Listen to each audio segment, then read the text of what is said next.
And welcome. मैं हूं प्रियंका संभव, आपके लिए लेकर आती हूं मेरी सिर्फ मेरा सवाल, जिसमें हम आपके म्यूचुअल फंड पोर्टफोलियोज को अपने एक्सपर्ट के जरिए रिव्यू करते हैं। उसमें सब कुछ ठीक चल रहा है या नहीं ये चेक करते हैं और आपको बताते हैं कि आपकी लॉन्ग टर्म इन्वेस्टमेंट की प्लानिंग कैसी होनी चाहिए अगर आप म्यूचुअल फंड में इन्वेस्ट कर रहे हैं तो। वैसे अगर आप म्यूचुअल फंड के इन्वेस्टर हैं तो 2025 में अब तक आप भी ये महसूस कर रहे होंगे कि majority of equity mutual funds जो है वो नेगेटिव रिटर्न दे रहे हैं। और आंकड़ा ये बता रहा है एक रिपोर्ट के मुताबिक कि 88% 88% इक्विटी म्यूचुअल फंड्स ने नेगेटिव रिटर्न दिया है। कुल 279 इक्विटी म्यूचुअल फंड में से 246 ने नुकसान दर्ज किया है और पॉजिटिव रिटर्न देने वाले केवल 33 फंड्स रहे हैं। अब एक लिस्ट आपको दिखाते हैं जो बता रहे हैं कि डबल डिजिट में जो नुकसान देने वाली टॉप 5 म्यूचुअल फंड स्कीम्स कौन सी रही हैं।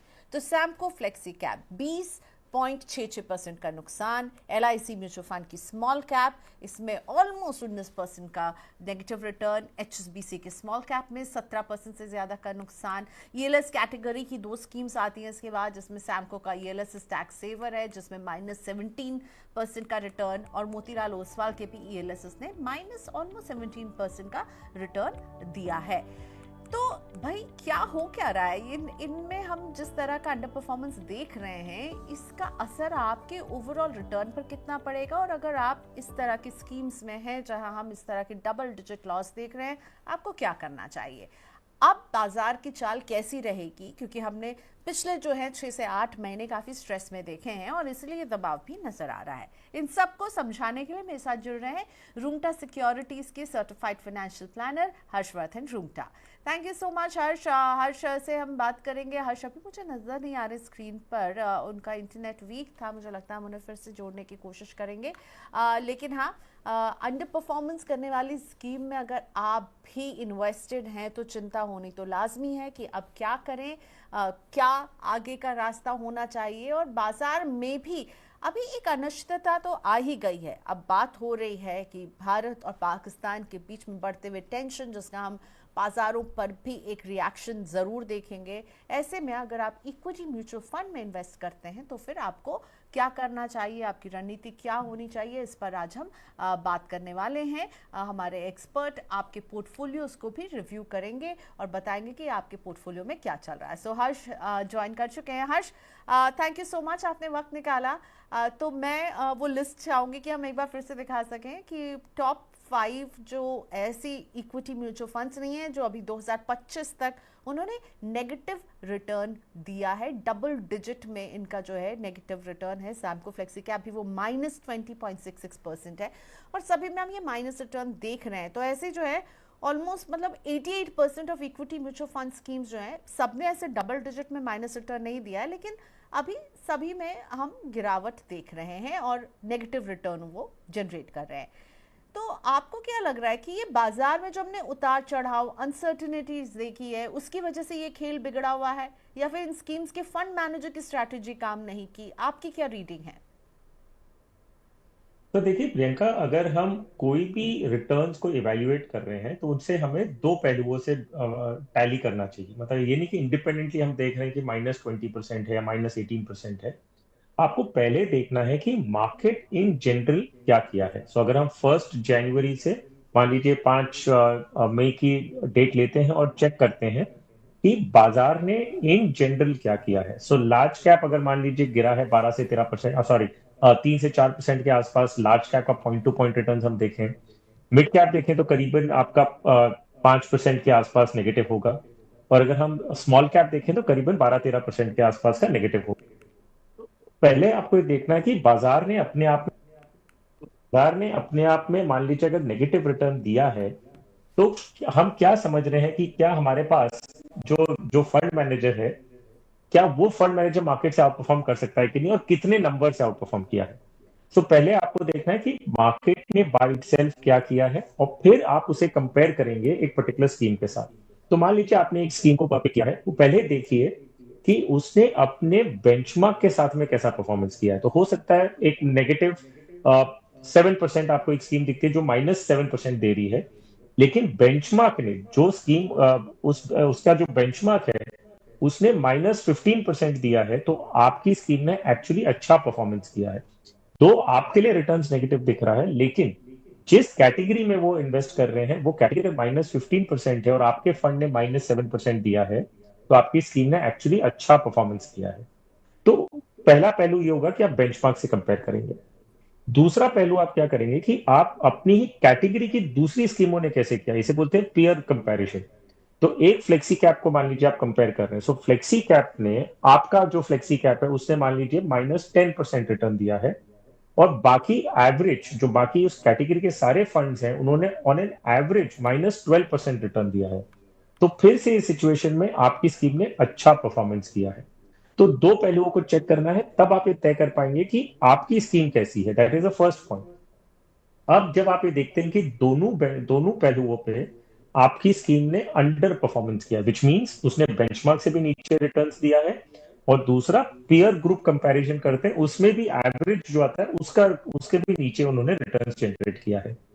तब आपको ये देखना है कि आपकी स्कीम पर्टिकुलरली बेंचमार्क को भी, बेंचमार्क से नीचे का परफॉर्मेंस है एंड पीयर ग्रुप से है, तो क्या आपकी स्कीम में क्या गलत हो रहा है। क्या फंड मैनेजर का जो स्टॉक सिलेक्शन है वो गलत हुआ है, क्या एलोकेशंस गलत हुए हैं, क्या उन्होंने चर्निंग बहुत ज्यादा की है। तो देन आप उस डिटेल्स में जाते हैं, और ये जो कंपैरिजन है, अब जो इस पहलू को आप चेक करेंगे, वो आप सिर्फ एक पीरियड के लिए चेक नहीं करेंगे, आप मल्टीपल पीरियड्स के लिए चेक करेंगे। तो अभी हम जो डेटा पॉइंट्स देख रहे हैं, हम 1 जनवरी 2025 से लेकर 5 मई या 6 मई 2025 तक देख रहे हैं। तो ये डेटा पॉइंट आप डेफिनेटली कंपेयर करेंगे। दूसरी चीज आप क्या कंपेयर करने की कोशिश करेंगे, क्या यही पीरियड में गलत हुआ है कि कंटिन्यूसली पास्ट हिस्ट्री अगर हम जाते हैं, 5 साल का रोलिंग रिटर्न देख लीजिए, 3 साल का रोलिंग रिटर्न देखिए, 1 साल का रोलिंग रिटर्न देखिए, तब आप ये कंपेयर कर पाएंगे कि क्या फंड मैनेजर लगातार हर मार्केट कंडीशन में अंडर परफॉर्मेंस कर रहे हैं, कि या एक वन ऑफ केस है जो अभी इनका कोई कारण से कोई कॉल लिए होंगे वो मटेरियलाइज नहीं हुआ। तो जब आप कोई भी फंड में इन्वेस्ट करते हैं, शॉर्ट टर्म व्यू नहीं लेना चाहिए, क्योंकि एक उदाहरण और देता हूं मैं, कि अभी एक फंड मैनेजर ने अपने पोर्टफोलियो में कोई नया स्टॉक इंक्लूड किया, कोई नई कंपनी को उन्होंने बस अभी इंट्रोड्यूस किया अपने पोर्टफोलियो में, और उनका आउटलुक ये है कि ये कंपनी अगले 2 साल में इनका परफॉर्मेंस बहुत अच्छा रहने वाला है, तो उन्होंने आज अपने पोर्टफोलियो में अक्यूमुलेट करना शुरू किया। अब जब शुरू किया उसका अक्यूमुलेशन, उनका टाइम होराइजन इस स्टॉक के लिए अपने आप में 2 साल का है, और आप इसे कंपेयर करेंगे 1 जनवरी से 2025 से लेकर 5 मई 2025 तक, तो ये सही कंपैरिजन नहीं होगा। तो सिर्फ रिटर्न्स देखते हुए आप अपने फंड के कंक्लूजन पर बताइए, आपको अलग अलग पहलुओं को उसको देखना पड़ेगा। बहुत सारे अलग रेशियोज भी हैं, शार्प रेशियोज हैं, आपका बीटा है, सॉर्टिनो है, स्टैंडर्ड डिविएशन है। बहुत सारे पहलुओं को साथ में रखते हुए अगर आप एक डिसीजन लेंगे तो ज्यादा बेटर डिसीजन होगा। अगर सिर्फ रिटर्न्स देखते हुए आप अगर स्कीम को वैल्यू करते रहेंगे, तो हर 3 महीने में, हर 6 महीने में आप अपना पोर्टफोलियो पूरा बदलते रहेंगे, क्योंकि परफॉर्मेंस फ्लक्चुएट होते रहते हैं। ओके, सो केवल रिटर्न पैमाना नहीं होना चाहिए, लेकिन जो लोग इस तरह के रिटर्न्स अपने पोर्टफोलियो में देखते हैं हर्ष, उन्हें नर्वसनेस हो जाती है कि भाई क्या मैं लॉन्ग टर्म में वो अचीव कर पाऊंगा या कर पाऊंगी जो मैंने सोचा था, यहाँ अंडर परफॉर्मेंस नजर आ रहा है। और वो और भी पैमानों में जब इवाल्युएट करते हैं तो जब एक चीज खराब दिखती है तो सभी चीज खराब लगने लगती है, ठीक है।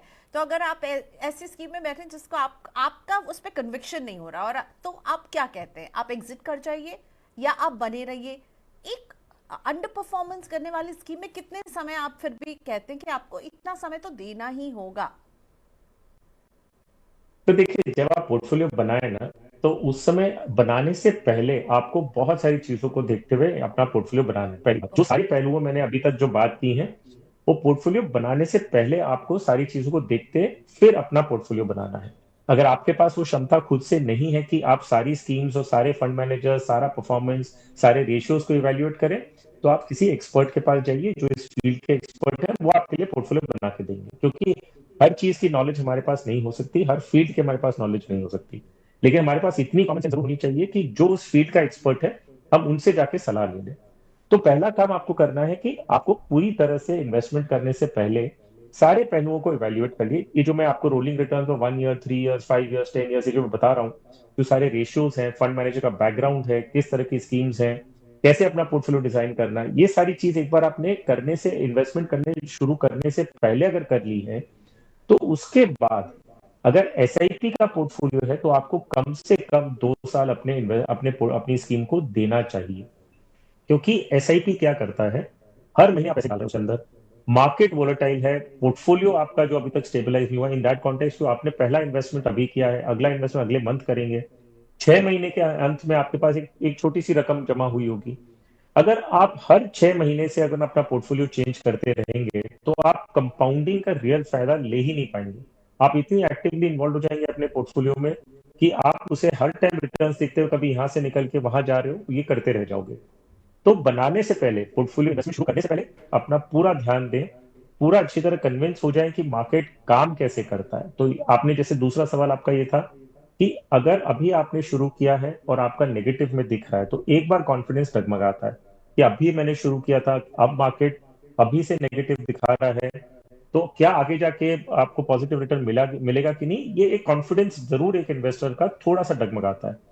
तो यहाँ पे आपका होमवर्क काम आता है। आपने जब इन्वेस्ट करना शुरू किया था, आपको ये जानना चाहिए था और समझना चाहिए था कि मार्केट में जब आप इन्वेस्ट करते हैं, ऐसा जरूरी नहीं है कि जिस दिन आप इन्वेस्ट करेंगे उस दिन के बाद से मार्केट सिर्फ ऊपर जाएगा और नीचे आएगा ही नहीं। ऐसा नहीं होने वाला। तो जब आप इन्वेस्ट कर रहे हैं, आपको ये ज्ञान होना चाहिए कि मैं अभी पैसे लगा रहा हूँ, हो सकता है कि अगले 2-3 साल में क्या क्या पॉसिबिलिटीज है। पहली बात, हो सकता है कि मुझे 3 साल तक नेगेटिव रिटर्न भी मिलेगा, ये बहुत पॉसिबल है। तो अगर आपने सोचा नहीं है तो मैं आपको बता रहा हूँ। तो पहली चीज, जब आप इन्वेस्टमेंट शुरू करेंगे, हो सकता है कि अगले 3 साल तक आपको नेगेटिव रिटर्न मिले, ये बहुत कॉमन है। हो सकता है कि अगले 3 साल तक आपको फ्लैट रिटर्न मिले, विच मीन्स कि आपने अभी इन्वेस्ट करना शुरू किया और आपका जो रिटर्न दिख रहा है वो ऑलमोस्ट 0% दिख रहा है। तो आपके मन में एक ख्याल आएगा कि इससे अच्छा तो मैं फिक्स डिपॉजिट कर देता, कम से कम 6-7-8% तो कमाता इसके ऊपर, इस 3 साल मेरे गवा भी दिए मैंने। हो सकता है कि आपने इन्वेस्ट करना शुरू किया और 1 साल 2 साल तक आपको 25-30% रिटर्न दिख रहा है, फिर अचानक उसके बाद में आपको दिखेगा कि मार्केट नेगेटिव में आ गया। तो जहां आप 25% पॉजिटिव थे, आप तीसरे साल में हो सकता है कि आपका पूरा कॉर्पस नेगेटिव में चला जाए।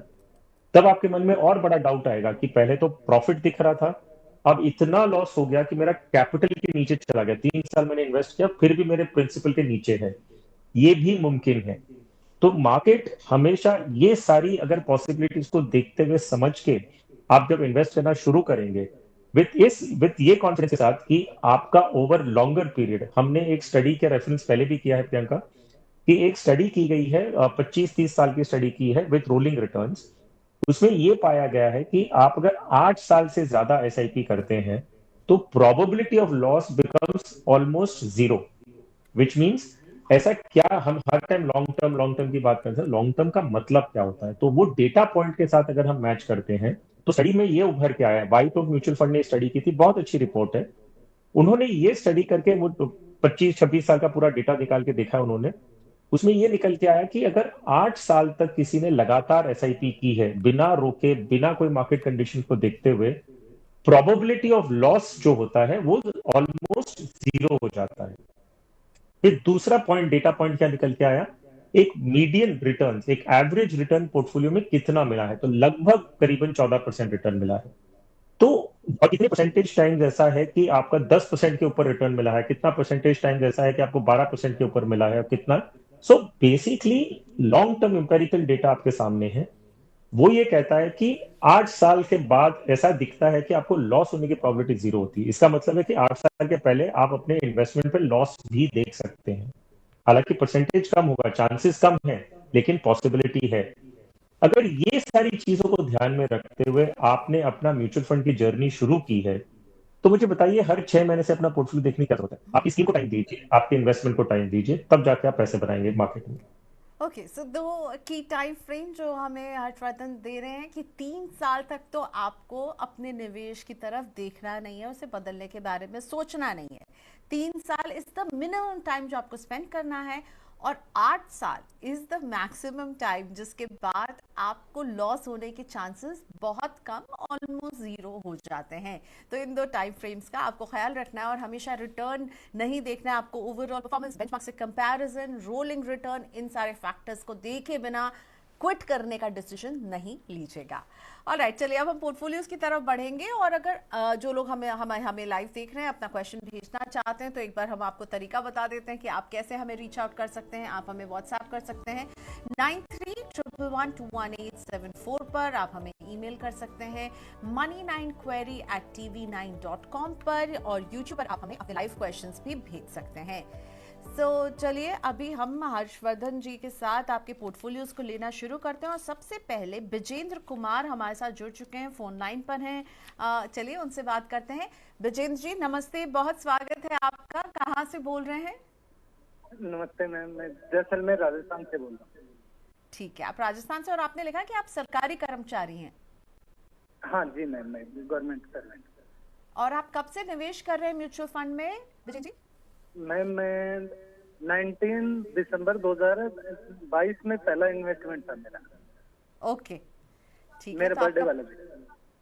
ओ चलिए, तो अभी दूर है आपका जन्मदिन, लेकिन आपको याद है क्योंकि आपने बर्थडे वाले दिन अपनी शुरुआत की थी। क्या बात है विजय सर। आपका मैं पोर्टफोलियो अब एक बार पढ़ देती हूँ। बहुत अच्छी अमाउंट की आप सिप कर रहे हैं, 34,000 रुपए की आप सिप कर रहे हैं, राइट? चलिए, और पोर्टफोलियो की वैल्यू 6.5 लाख पहुंच चुकी है विजेंद्र जी की। क्या बात है। तो HDFC BSE Sensex index fund में आप 8,000 की सिप कर रहे हैं हर महीने। पराग पारी के फ्लेक्सी कैप में आप 10,000 की सिप कर रहे हैं। मोतीलाल ओसवाल के मिड कैप में 8,000 की सिप चल रही है। निपॉन का स्मॉल कैप है जिसमें 4,000 की सिप आप कर रहे हैं। SBI के स्मॉल कैप में 4,000 की सिप कर रहे हैं। और ये जो वैल्यू है ये 6.5 लाख हो चुकी है। 2022 से इन्होंने निवेश जो है पहला किया था।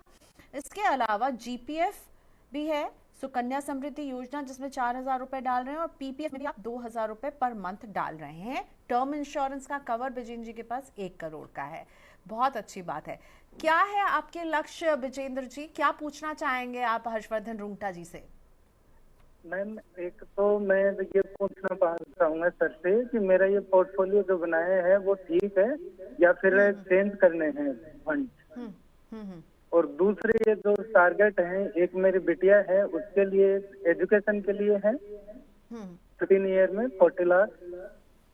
और दूसरा टारगेट है 70 लाख बिटिया की शादी के लिए 70 लाख। और लास्ट टारगेट है मेरा रिटायरमेंट 1 करोड़। ठीक है, तो 15 साल, 20 साल और 27 साल, ये 3 समय में आपने ये बांधा है कि पहले बच्चे की पढ़ाई, हायर एजुकेशन, फिर उसकी शादी और फिर आपका रिटायरमेंट है। और अभी आप 34,000 की सिप कर रहे हैं, राइट? 34 की कर रहे हैं? हाँ, मैं टारगेट पर पहुंच पाऊंगा या नहीं पहुंच पाऊंगा, और ये जो फंड लिए हैं इनसे पहुंच पाऊंगा क्या?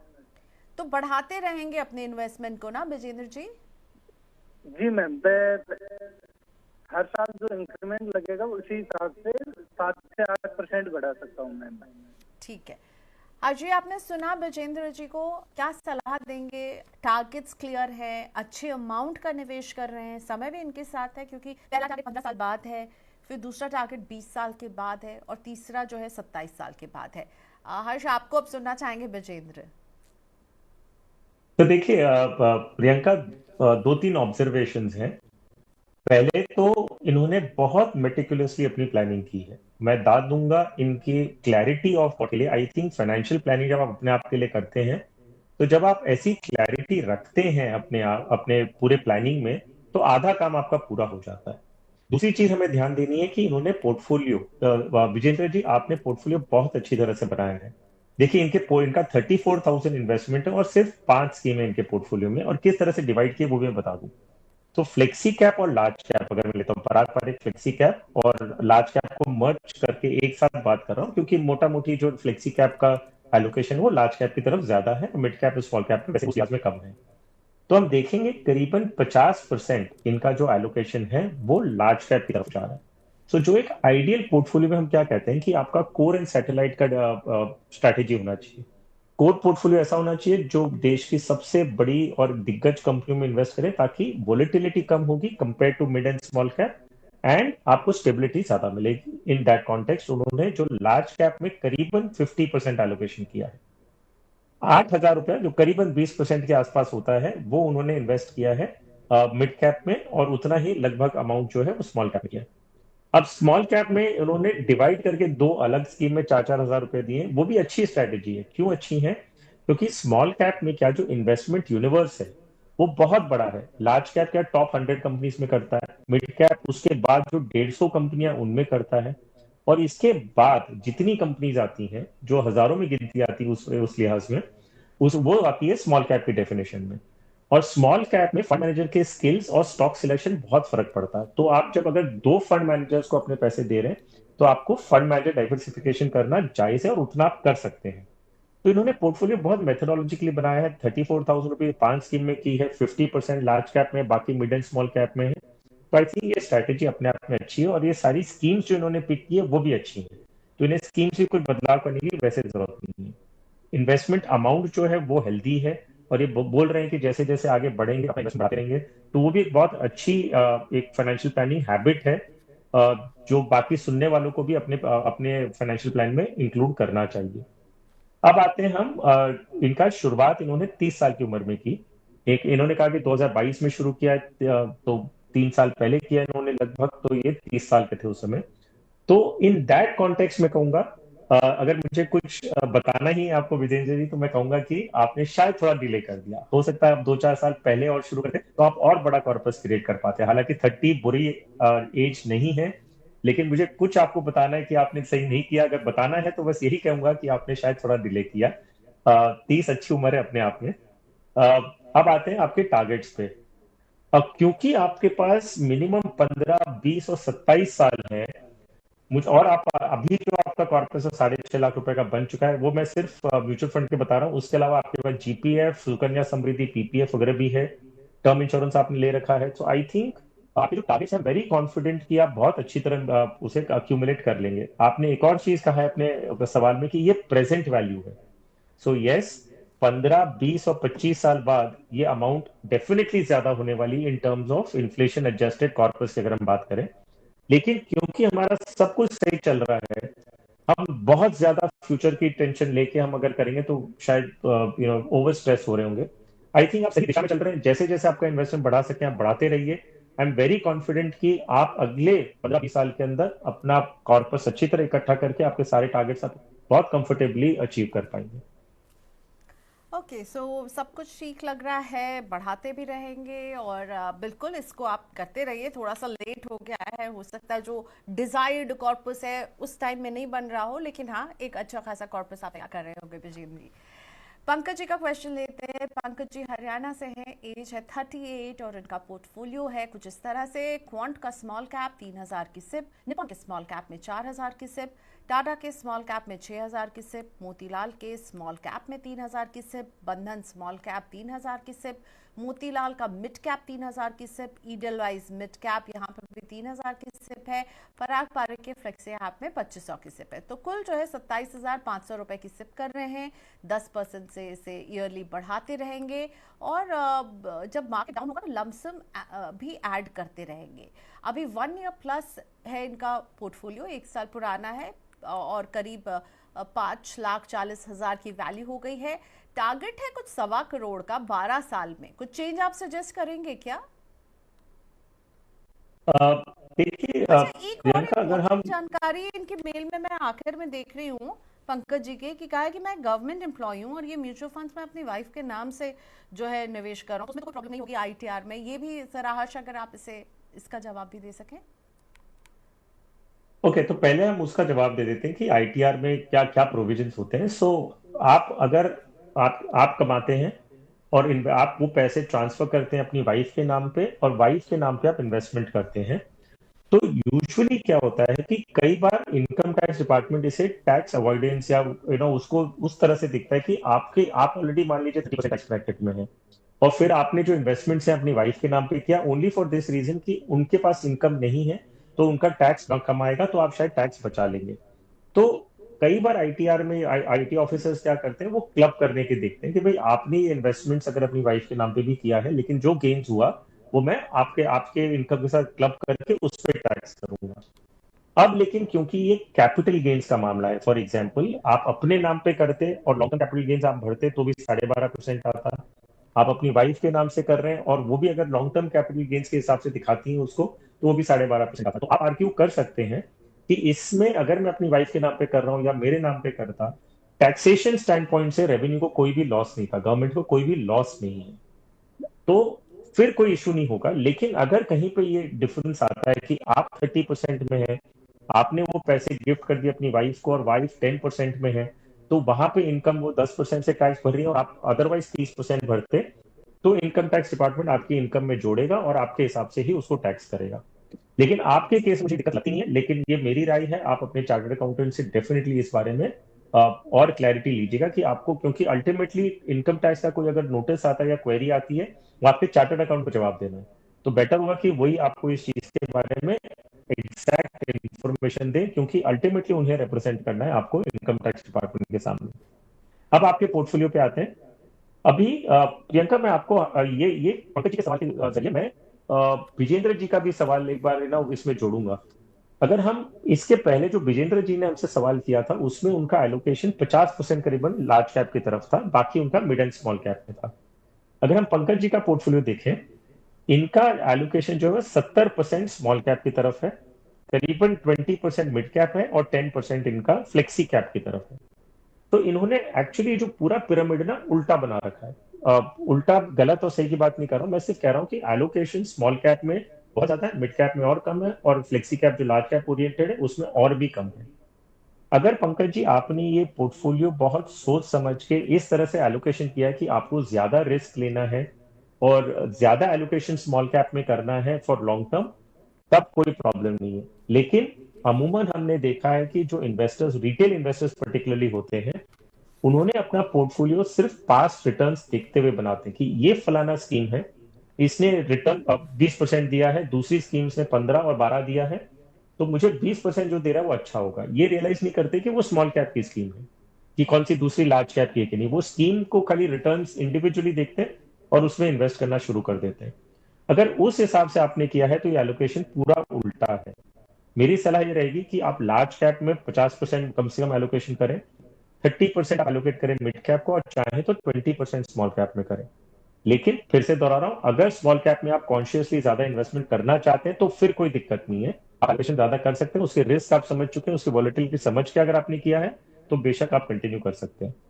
जो नंबर ऑफ स्कीम्स पे आते हैं, उसमें स्कोप है कि आप स्कीम्स को थोड़ा कम करें। 8 स्कीम्स फॉर 27,500 जरूरत नहीं है। आप पहले डिसाइड करिए कि आपको लार्ज कैप में ज्यादा करना है कि मिड स्मॉल कैप में ज्यादा करना है।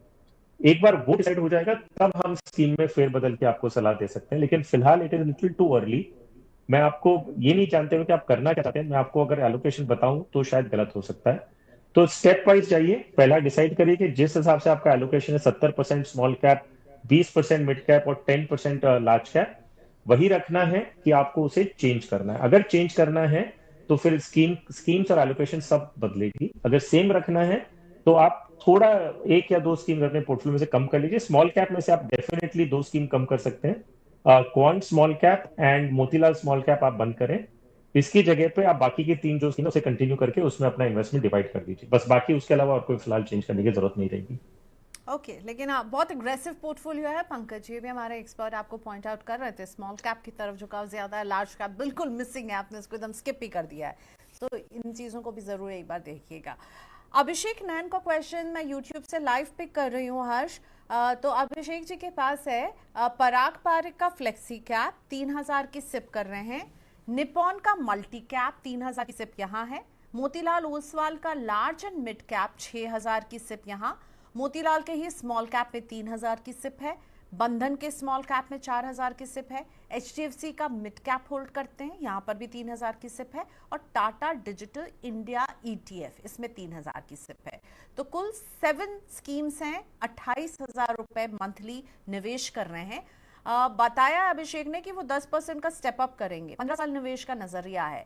आपको फंड्स कैसे लग रहे हैं अभिषेक जी के? अगर आप चाहेंगे मैं रिपीट कर दूंगी, और जब आप बोल रहे तो आप सामने पोर्टफोलियो भी देख पाएंगे।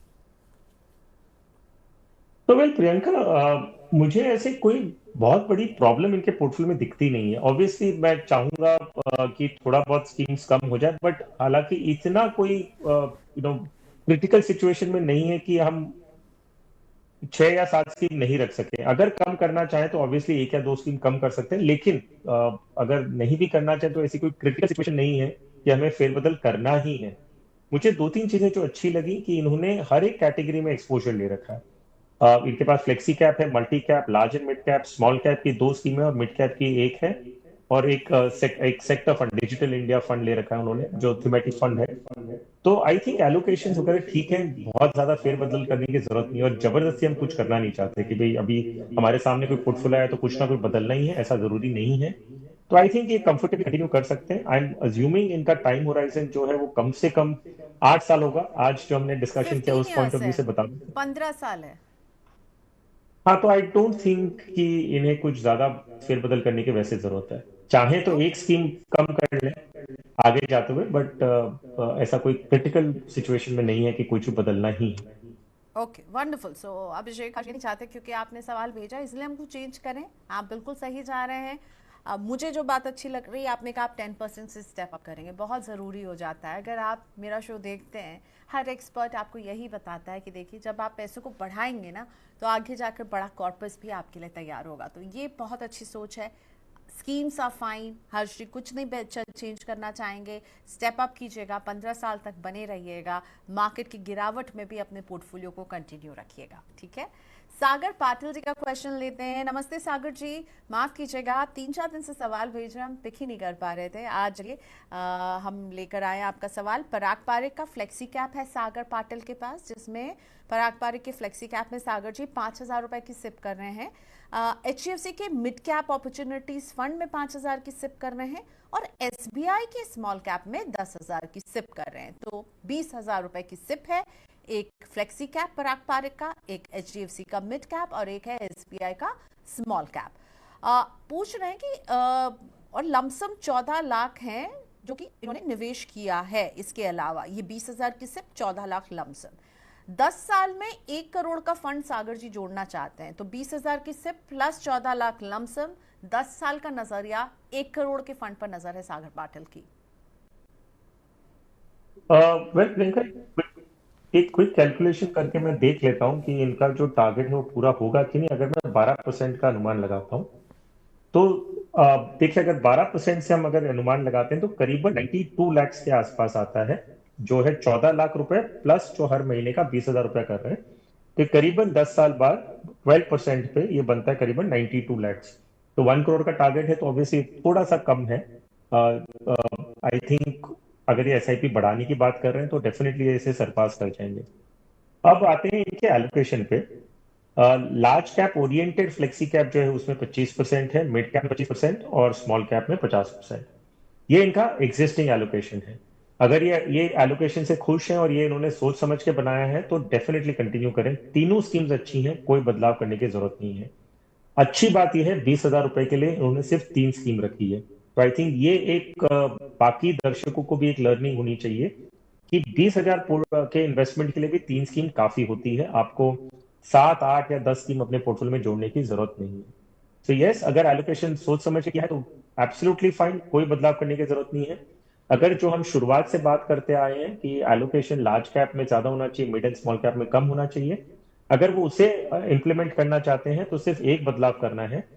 एसबीआई स्मॉल कैप में 10,000 की जगह 5,000 करें, एंड फ्लेक्सी कैप जो पराग पारिक का इनके पास है उसमें 5,000 की तरह जगह 10,000 करें। तो एलोकेशन स्विच हो जाएगा, लार्ज कैप में 50%, मिड एंड स्मॉल कैप में 25%। बस यही, अगर कोई चेंज करना चाहे तो बस यही एक चेंज है जो ये कर सकते हैं। ठीक है, गुड टू गो सागर जी। थोड़ा सा अमाउंट बदल रहे हैं, नंबर ऑफ स्कीम्स को लेकर के हमारे एक्सपर्ट आपको थम्स अप दे रहे हैं, बहुत अच्छे।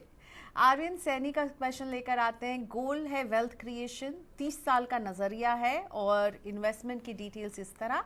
पराग पारिक फ्लेक्सी कैप 3,500 की सिप, मोतीलाल ओसवाल का मिड कैप 2,500 की सिप, निपॉन इंडिया का स्मॉल कैप 2,000 की सिप कर रहे हैं, टाटा के स्मॉल कैप में भी 2,000 की सिप है, 10,000 की सिप आर्यन कर रहे हैं, और पूछ रहे हैं कि क्या फंड सिलेक्शन ठीक है इनका, कुछ आप चेंज करना चाहेंगे। और देखिए 30 साल बहुत ही लंबा समय होता है हर्ष।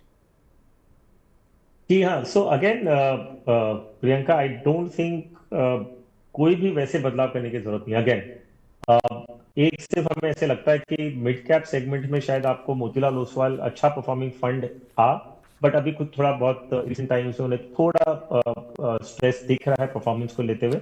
But I wouldn't give up on the fund house. मैं नहीं वो कहूंगा कि फंड हाउस को छोड़ दीजिए, दूसरी जगह चले जाइए, लेकिन अंडर ऑब्जर्वेशन रखें। 6 महीने और इसे इवेल्युएट करें। अगर लगता है कि कोई आपकी उम्मीदों से खरा नहीं उतर रहा, या जो पैरामीटर्स हमने शुरुआत में बात की उसमें कोई आपको लगता है कि ये खरा नहीं उतर रहा है, तब आप उसे सोचेंगे चेंज करने का। लेकिन फिलहाल मुझे कुछ भी बदलाव करने की जरूरत नहीं लगती। ठीक है, एलोकेशन स्टैंड पॉइंट से 35% लार्ज कैप में है और 25% मिड कैप में है, और बाकी का जो है वो स्मॉल कैप है। सो आई थिंक मोरलेस ठीक है, nothing really to worry. 30 years का टाइम होराइजन जो है, इसमें जो वेल्थ क्रिएशन आप कर पाएंगे उसका शायद, इनफैक्ट मैं कैलकुलेट करके आपको, आपके दर्शकों के लिए भी बता दूं कि कई बार लंबी अवधि से फर्क कितना पड़ता है। सो ये कर रहे हैं 30 साल के लिए, वही 12% का अगर हम अनुमान लगाएं और 10,000 रुपए महीने का कर रहे हैं, तो जो राशि 30 साल बाद इकट्ठा कर सकते हैं वो करीबन 3.5 करोड़ रुपए होती है। सो 10,000 रुपए की एसआईपी बिना कोई इंक्रीमेंट के, मैं ये भी नहीं बात कर रहा हूं कि हर साल का अमाउंट बढ़ाएंगे, ये 10,000 रुपए अगर ये इन्वेस्ट करें 30 साल के लिए, और अगर 12% से ग्रो करता है, करीबन 3.5 करोड़ रुपया बन जाता है। सो कंग्रेचुलेशन जल्दी शुरू करने के लिए और लंबी अवधि के लिए, और एक इक्विटी बेस्ड पोर्टफोलियो लंबी अवधि के लिए बनाने के लिए। क्या बात है आर्यन, आपने ये नहीं लिखा था कि आप इसे स्टेप अप करेंगे कि नहीं, लेकिन सोचिए अगर आप 30 साल तक केवल ये 10,000 ही रेगुलरली डालते रहेंगे तो 12% के एक अनुमानित रिटर्न के मुताबिक आप 3.5 करोड़ जो है वो जुटा लेंगे। सो वेल, बहुत अच्छी शुरुआत है, आगे बढ़ते रहिएगा। अब लेकर आते हैं महफूज का पोर्टफोलियो। सो महफूज भी बहुत यंग इन्वेस्टर हैं आशा, 25 साल के हैं महफूज। निवेश शुरू नहीं किया है इन्होंने, जो पोर्टफोलियो भेजा और जो एलोकेशन हमें बताया वो ये आपके व्यूज जानना चाहते हैं कि कौन सा सही रहेगा। तो इन्होंने तीन जो है स्कीम्स की एक ग्रुप बनाया है। एक पहला है पराग पारिक फ्लेक्सी कैप, 1,000 रुपए डालेंगे, 3,000 रुपए। तो या तो Parag Parikh flexi cap, quant small cap और आईसीआईसीआई निफ्टी 50 इंडेक्स फंड में डाल दें 1,000, ये ऐसे 3,000 डिवाइड करें। या फिर तीन और जो इनके मन में है, निपॉन इंडिया का मल्टी कैप, एसबीआई का क्वांट्रा और आईसीआईसीआई निफ्टी 50 इंडेक्स फंड।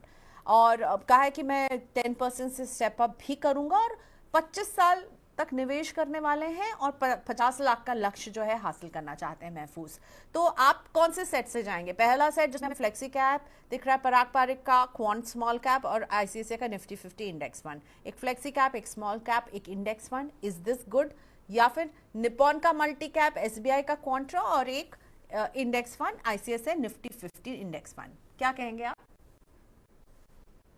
तो पहले तो ये कहूंगा कि महफूज ने बहुत अच्छी तरह अपना एक क्वेरी बनाई है कि एक सेट ऑफ स्कीम्स लिया है कि जिसमें एक फ्लेक्सी कैप, स्मॉल कैप और एक निफ्टी लार्ज कैप है, और दूसरा उन्होंने बताया एक मल्टी कैप फंड है, एक वैल्यू ओरिएंटेड फंड है, और एक Nifty large cap index fund है।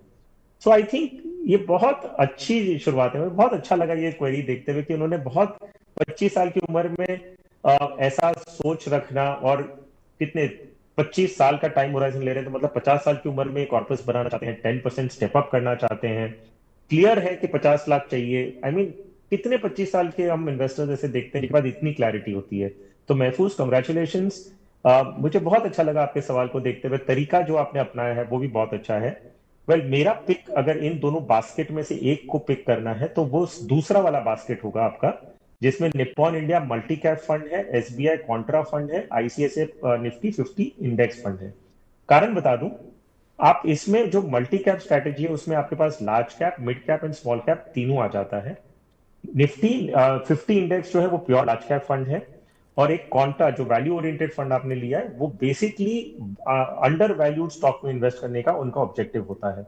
सो आई थिंक जो 25 साल का टाइम होराइजन आपने लिया है ना, उस हिसाब से ये वाला बास्केट की जो स्कीम है वो ज्यादा बेटर होगी, तो उसके लिए मैंने ये पिक किया है। दूसरा, आप 3 स्कीम में करना चाहते हैं 3,000 रुपए के लिए, तो मैं आपको रोकूंगा नहीं, इसी कारण से नहीं रोकूंगा क्योंकि आप आगे जाते हुए कह रहे हैं कि आप अमाउंट बढ़ाते रहेंगे और 25 साल तक इन्वेस्ट करेंगे। सो अगर आपकी अमाउंट आगे जाते हुए बढ़ते बढ़ते 15, 20, 25, 30,000 रुपया होने वाली है, तो 3 स्कीम आपके पास रख सकते हैं। तो फिलहाल तीनों स्कीम से आप शुरू करिए, 1,000 रुपया करें, कोई दिक्कत नहीं है। स्टेप अप जरूर करिएगा जो आप प्रॉमिस कर रहे हैं, और 25 साल तक इन्वेस्ट करिएगा, तो आई एम श्योर कंपाउंडिंग का इफेक्ट आपको बहुत अच्छा मिलेगा। 25 साल की उम्र में शुरू कर रहे हैं आप पहले ही बहुत सारे सक्सेसफुल इन्वेस्टर से एक कदम आगे बढ़ चुके हैं कि आपने जल्द शुरू किया। जल्दी शुरू करने से जो कंपाउंडिंग का बेनिफिट आपको मिलेगा, वही चीज जो दिग्गज इन्वेस्टर्स 40 की उम्र में स्टार्ट करेंगे, शायद उससे ज्यादा पैसा आप 25 साल की उम्र में स्टार्ट करने से बना लें। So congratulations and all the best. Okay, so बहुत सारे यंग इन्वेस्टर्स आजकल जुड़ रहे हैं, सो मुझे बहुत अच्छा लगता है बिकॉज वो जर्नी इतनी जल्दी शुरू कर रहे हैं। और अभी ठीक थोड़ी देर पहले अर्श ने कैसे कैलकुलेशन हमें बताया, 30 साल तक केवल 10,000 भी करते रहेंगे तो आप 3.5 करोड़ अचीव कर रहे होंगे, तो ये बहुत अच्छी बात है। एक दो क्वेश्चन मैं यूट्यूब लाइव से पिक करती हूँ। बालकृष्ण बब्बर जी का क्वेश्चन पिक कर रही हूँ। बालकृष्ण जी ने अपनी उम्र हमें 44 बताई है और इनका जो निवेश है वो कुछ इस तरह है। HDFC flexi cap fund lump sum है 4 लाख का, इसमें पराग पारिक के फ्लेक्सी कैप में भी 4 लाख का लमसम कर रहे हैं। ओके, कोटक का मल्टी कैप 4 लाख का lump sum, ICICI prudential again 4 lakh का लमसम इसमें भी किया है। SBI large and mid cap lump sum निवेश यहाँ पर भी, बंधन के स्मॉल कैप इसमें भी लमसम निवेश इन्होंने किया है। तो 12 साल का नजरिया है इनका। क्या लग रहा है आपको ये जो लमसम निवेश है ये सही है, सही चुनाव है बालकृष्ण जी की तरफ से? प्रियंका, आईसीआईसीआई की कौन सी स्कीम है आप बता सकती हैं क्या? क्योंकि वो ICICI स्कीम प्रूडेंशियल खाली वैल्यू आईसीआईसीआई। डिस्कवरी फंड है।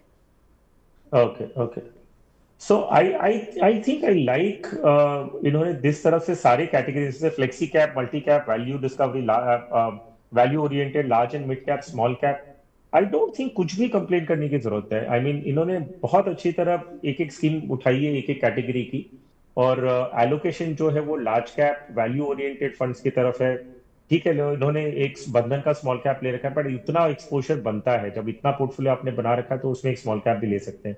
ओके, सारी बस स्कीम्स अपने। हर्ष जी मैं आपको एक बार एक बस करेक्शन, इन्होंने ये किया नहीं है, ये पूछ रहा है मैं इस तरह से करना चाहता हूँ, तो कुछ चेंज अगर आप सजेस्ट करेंगे तो वो उसे अभी मॉडिफाई कर लेंगे। तो 2 फ्लेक्सी कैप है, HDFC और पराग पारिक का, कोटक का मल्टी कैप और ICICI prudential value discovery fund, SBI large and mid cap, बंधन स्मॉल कैप, ये जो है 4-4 लाख रुपए इसमें डालना चाहते हैं 12 साल के नजरिए से। तो मुझे लगा वो एडेड उन्होंने पूछा ओके। कि मैंने किया नहीं है, करूंगा। कुछ आप चेंज सजेस्ट करना चाहें? और वेल 24 लाख के टोटल इन्वेस्ट करने की कर रहे हैं, और 12 साल का नजरिया है इनका, तो इक्विटी फंड्स में आ सकते हैं। क्योंकि अगर शॉर्टर टर्म पीरियड होता तो हम शायद इन्हें हाइब्रिड फंड का सजेशन देते, लेकिन क्योंकि 12 साल के लिए कर रहे हैं तो इक्विटी एलोकेशन कोई प्रॉब्लम नहीं है। अब सिर्फ इतना ध्यान रखना होगा कि ये लमसम के रूप में कर रहे हैं। सो अगर मार्केट में कुछ वोलेटिलिटी होती है, मार्केट गिरता है, तो पूरे 24 लाख पे आपको एक बार का लॉस दिखने मिलेगा। और आप उसे एवरेज करने के हिसाब से आप एसआईपी भी नहीं कर रहे हैं कि आप हर महीने एसआईपी कर रहे हैं, तो ये धीरे धीरे एवरेज हो जाएगा। सो सिर्फ ध्यान रखिए, मार्केट अगर शार्प करेक्शन करता है तो हो सकता है आपको इमीडिएट में बड़ा लॉस दिखे अपने पोर्टफोलियो में। लेकिन क्योंकि 12 साल का टाइम होराइजन है, और मैं पर्सनली लॉन्ग टर्म 12 साल की टाइम होराइजन में आई एम पॉजिटिव कि इंडियन इकोनॉमी जो है वो आज से ज्यादा बेटर करेगी।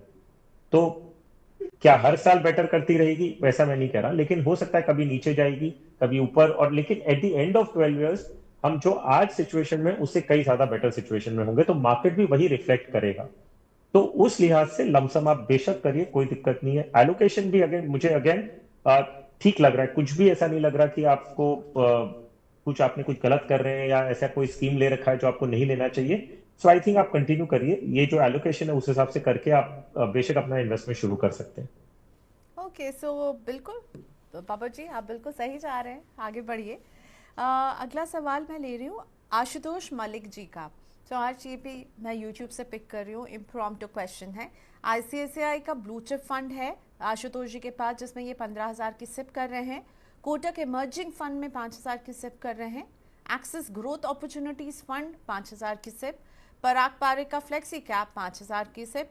निपॉन इंडिया मल्टी कैप 5,000 की सिप। टाटा का स्मॉल कैप 5,000 की सिप। DSP निफ्टी नेक्स्ट 50 5,000 की सिप। HDFC फोकस 30 फंड 5,000 की सिप। ओके, सो 50,000 की सिप है, 15 साल का नजरिया है। अगर आप कहेंगे मैं कुछ रिपीट कर दूंगी, आपने सारे नोट कर लिए, शुड आई रिपीट अगेन? नहीं, रिपीट करने की जरूरत नहीं है, मैं I try to catch up, और बाकी आपके स्क्रीन पे दिख ही रहे हैं। So I don't think should be a problem. Okay, so of course I would say कि पहले तो मुझे स्कीम्स बहुत ज्यादा लग रही हैं और ड्यूप्लीकेशन ओवरलैप है। टोटल अगर ये 50,000 रुपया कर रहे हैं तो मेरे ख्याल से अगर 5 स्कीम भी अगर ये रखते ना तो इनका काम पूरा हो जाता। तो 10,000 में 10,000 की 5 स्कीम में करेंगे, उतना काफी है। अभी फिलहाल इनके पास एक तो 9 आठ स्कीम है जो जरूरत नहीं है। वन टू हाँ 8 स्कीम है। 8 स्कीम है इनके पास, जो ये रिड्यूस करके अगर सिर्फ 5 स्कीम रखें और 10,000 रुपए सब में इन्वेस्ट करें तो इनका पर्पस पूरा हो जाएगा। इन्हें 8 स्कीम की जरूरत नहीं है। अब ये कौन सी स्कीम्स में करें वो बता दूं। पारंपरिक फ्लेक्सी कैप, इसमें 10,000 कर लें, एक स्कीम ये ले लें। निप्पॉन मल्टी कैप ले लें। अ, फिर ये ले सकते हैं कोटक इमर्जिंग इक्विटी फंड ले लें, ये तीसरी हो गई इनके पास। टाटा स्मॉल कैप ले लें, एक स्मॉल कैप एलोकेशन के स्टैंड पॉइंट से। और ये डीएसपी निफ्टी नेक्स्ट 50 ले लें। तो ये 5 स्कीम में अगर ये 10,000 रुपए डालते हैं उतना काफी है। इन्हें उससे ज्यादा कोई जरूरत नहीं है। बाकी की जो स्कीम्स हैं उसमें से रिडीम कर लें और वही वो पैसे इन्हीं 5 स्कीम में वापस इक्वली डिवाइड कर लें। तो इनके पास आगे जाते हुए सिर्फ 5 स्कीम रहेगी। हर एक कैटेगरी में इनके पास अलग अलग एलोकेशन है। तो इनको वो नहीं है कि इनके पास large cap, mid cap, small cap, multi cap, flexi सब आ गया इनके पास। तो मेरे ख्याल से 5 स्कीम का पोर्टफोलियो बनाते हुए आगे चले तो इनके ज्यादा बेटर होगा। ओके, सो 5 स्कीम ही काफ़ी है 50,000 की राशि के लिए, उससे ज़्यादा जो है आपको ज़रूरत नहीं है, ख्याल रखिएगा। दिलीप दास के पोर्टफोलियो को मैं ले रही हूँ। इनफैक्ट दिलीप दास जी का नहीं, ये दिलीप दास जी के बेटे का पोर्टफोलियो है जो उन्होंने भेजा है। तो बहुत सारी इनकी एक्टिव सिप भी है और कुछ उन्होंने पॉज भी की है, तो सबका ब्यौरा भेजा है हमें दिलीप जी ने। बेटे की उम्र है 34, 15 साल तक वो निवेश करेंगे। 2021 में निवेश शुरू किया, 2036 तक करेंगे। 60,000 रुपए की सिप है। लक्ष्य है 10 करोड़, स्टेप अप 5% से। इनके कुछ लमसम है। ICCI Pru US blue chip, यहाँ पे लमसम इन्होंने किया हुआ है 16,000 का। निपॉन इंडिया फार्मा में 70,000 का। इसके बाद जो सिप है वो हम ले आते हैं, क्या क्या है इनके। सिप है इनके पास पराग पारिक का flexi cap 6,000, SBI magnum mid cap 1,000, Nippon का small cap 2,000, Canara Robeco ELSS 7,000 रुपए की सिप यहाँ जा रही है। अगली स्कीम है आईसीआईसीआई प्रू निफ्टी नेक्स्ट 50 5,000 की सिप, यूटीआई निफ्टी नेक्स्ट 50 5,000 की सिप, एबीएसएल बैलेंस एडवांटेज 4,000 की SIP, ICICI Pru multi asset fund 3,000 की सिप। सो दिलीप जी के बेटे के ये सारे एक्टिव स्कीम्स हैं जो चल रहे हैं। इसके अलावा जो पॉज्ड हैं, इन्होंने रोके हैं, वो है Nippon India Nifty 50 value 20 index fund, UTI Nifty 500 value 50 index, Axis small cap, Motilal Oswal Nifty 200 momentum, Motilal Oswal Nifty micro cap 250 index fund, ICICI Pru Nifty 100 low volatility. अब बताइए जो पॉज है उनको पॉज ही रहने दें या वहाँ आप कहीं पे आप कहेंगे रीस्टार्ट कीजिए। मैंने आपसे लिस्ट शेयर की थी, और जो ऑनगोइंग सिप्स हैं और लमसम है ये आपको कैसे दिख रहे हैं। 10 करोड़ का टारगेट है अगर 2036 तक अचीव करना है। तो पहले तो प्रियंका मुझे ये ऐसे लगता है कि इतनी सारी स्कीम्स वो मैनेज कैसे करते हैं। I mean how is it possible. और अगर आप एक इन्वेस्टमेंट को अपना एक ऑक्यूपेशन बना लें, विच मीन्स कि आप इन्वेस्टमेंट तो कर रहे हैं लेकिन उसे मैनेज करना अपने आप में एक पूरा काम बन गया है, तो you are missing the purpose. Investment हमेशा पैसिवली चलते रहना चाहिए। आपको उसमें इन्वॉल्वमेंट जितना कम से कम हो उतना बेटर है। तो ये एक्चुअल काम कर रहा है आपके लिए। लेकिन क्योंकि आप अपने काम में ऑलरेडी बिजी रहते हैं, आप वो तो ध्यान दे ही रहे हैं, प्लस आपका इन्वेस्टमेंट भी आप इतना एक्टिवली मैनेज करेंगे, इतनी सारी चीजें करेंगे, तो फिर आप शांति से कब जाएंगे, मतलब कब आपको चैन मिलेगा। तो मेरे हिसाब से इन्होंने जो पॉज कर रखी है एसआईपीस, वो बेसिकली एसेंशियली ये फैक्टर बेस्ड इंडेक्स फंड्स थे जो इन्होंने अपने पोर्टफोलियो में जोड़ा, बट कहीं ना कहीं जाके निराश हो गए होंगे इनके परफॉर्मेंस से, तो इन्होंने ऑन जो एक्टिव एसआईपी है टोटली अलग बनाई है। तो दो तीन चीजें। पहली बात, आपको अगर एसआईपी पॉज कर रहे हैं तो देखिए, अगर आपको इतना वर्थ नहीं लगता कि फ्रेश इन्वेस्टमेंट उसमें करना है, तो एग्जिस्टिंग इन्वेस्टमेंट छोड़ने का क्या कारण है उसमें। अगर आप खुश नहीं है उस स्कीम से तो बंद करके आप पूरा का पूरा पोर्टफोलियो क्यों ना कोई अच्छी स्कीम्स में डालें जो आप आगे भी कंटिन्यू करना चाह रहे हैं। तो इस तरीके से क्या होगा, आपका इतनी सारे आपकी स्कीम्स आपके जुड़ेंगे नहीं पोर्टफोलियो में। भले ही एसआईपी बंद हो, लेकिन वो आप ही का इन्वेस्टमेंट है और जो कभी ना कभी आपको उसको अटेंड भी करना पड़ेगा, विच मीन्स आपका कुछ भी केवाईसी अपडेशन होगा वो करना होगा, रिडेम्पशन, नॉमिनेशन, ट्रांसमिशन, बहुत सारी चीज का पहलू आ जाते हैं। तो अगर आप फ्रेश इन्वेस्टमेंट करना उसमें लायक नहीं समझते, तो ये भी सोचिए कि उसमें बाकी का छोड़ना है कि वो भी आप क्यों ना निकाल के कहीं और चले जाएं। अगर आप सिर्फ टैक्सेशन स्टैंड पॉइंट से सोचते हैं कि मुझे short term long term capital gains लगेगा, उसके लिए मैं स्कीम में छोड़ देता हूं पैसा, तो वो सही तरीका नहीं है। अगर if it's not worth putting money into it, then don't stay invested in it also, भले उसमें टैक्स लगे या एग्जिट लोड्स लगे। तो मेरी सलाह ये रहेगी, जो ये इन्वेस्टमेंट कर रहे हैं 60,000 के एसआईपी, उनमें से कौन सी स्कीम्स को रिटेन करना है और बाकी सारा इन्वेस्टमेंट उन्हीं स्कीम्स में कंसोलिडेट कर लें। ये मेरी सलाह है। हालांकि वो टैक्सेशन वगैरह क्या स्टैंड पॉइंट और किस लेवल पे वो है, वो शायद और डिटेल में जाएंगे तो पता चलेगा। लेकिन at the face of it मैं ये कहूंगा कि 6 स्कीम्स रखें अपने पोर्टफोलियो में, टोटली 10,000 इंटू 6 स्कीम्स। वो कौन सी होंगी? पराग पारिक फ्लेक्सी कैप इनके पास है, वो रिटेन करें। SBI magnum mid cap, Nippon India small cap, ELSS में रिटेन करने के लिए कह रहा हूं क्योंकि आई एम अज्यूमिंग उनको उनके बेटे को टैक्स बेनिफिट चाहिए होगा। So Canara Robeco ELSS fund, APSL balance advantage fund and ICICI Pru multi asset fund. बस ये 6 स्कीम आप अपने पोर्टफोलियो में रखें और सारे जो आपका 60,000 रुपीज है वो इन्हीं स्कीम में डिवाइड करके इन्वेस्ट करें, तो बेटर होगा। इसके अलावा जितनी है वो सारी रिडीम कर लें और सारा इसी प्रोपोर्शन में इन 6 स्कीम्स में वापस री इन्वेस्ट करके अपनी जर्नी वापस कंटिन्यू करें। आई थिंक वो एडमिनिस्ट्रेटिवली आपके लिए बेटर होगा, पोर्टफोलियो कंसोलिडेट हो जाएगा और आपके लिए एक पैसिव वे में वेल्थ क्रिएट होगी, ना कि इतना सारा आपके पोर्टफोलियो में डॉक्यूमेंट्स वगैरह हो जाए कि उसे मैनेज करना अपने आप में काम बन जाए। तो I think this will be a better way for you to go ahead in future. Okay, so ज्यादा स्कीम का मतलब ज्यादा रिटर्न नहीं है दिलीप जी। आपको जो है सबको कंसोलिडेट करने की ज़रूरत है और वो कंसोलिडेटेड लिस्ट भी यहाँ पर हर्षी ने आपके साथ शेयर कर ली है। So have a look, consult कीजिए अपने एक्सपर्ट से भी अगर आप किसी से सलाह लेते हैं और उसके बाद अपना फाइनल डिसीजन लीजिए। बहुत बिखराव है, बहुत फैला हुआ है आपका पूरा पोर्टफोलियो, इसे ट्रैक करना, इसे बार बार देखना, ये इसमें भी मुश्किल जो होगी वो कम हो जाएगी, कम स्कीम्स रहेंगे तो। Alright Harsh, thank you so much, आपने वक्त निकाला। आज के शो को यहीं रैप अप करते हैं, फिर होती है मुलाकात बहुत जल्द। शुक्रिया। Thank you Priya. Alright, thank you so much. इतने सारे लोग जुड़े थे, लाइव देख रहे थे, बहुत बहुत आभार आप सभी का। आभार के साथ साथ अपना फ़ोन नंबर मैं एक बार फिर से शेयर कर लेती हूँ, 9311218774। ये है हमारा व्हाट्सएप नंबर जिसमें आप हमें अपने क्वेश्चंस भेज सकते हैं। इसके अलावा आप हमें अगर ईमेल करना चाहते हैं तो money9query@tv9.com पर कीजिए। 4 से 5 मैं आपके साथ लाइव रहती हूँ, आप अपने क्वेश्चन यहाँ पूछ सकते हैं। और एक रिक्वेस्ट जो हमेशा करती हूँ, अगर आपके दोस्त जो म्यूचुअल फंड में निवेश करते हैं और उन्हें लगता है कि उन्हें कहीं से सही सलाह नहीं मिल पा रही, उन्हें भी हमारे शो से कनेक्ट कीजिए। हमारे शो का लिंक अपने व्हाट्सएप के जरिए अपने दोस्तों को, अपने रिलेटिव्स को, अपने कॉलीग्स को भेजिए जो म्यूचुअल फंड में इंटरेस्ट रखते हैं या म्यूचुअल फंड में निवेश करते हैं, ताकि वो भी हमारे प्लेटफॉर्म से जुड़े और हमारे एक्सपर्ट्स की नॉलेज का फायदा उठा सकें। Thank you for watching us. आज के लिए इतना ही, नमस्कार।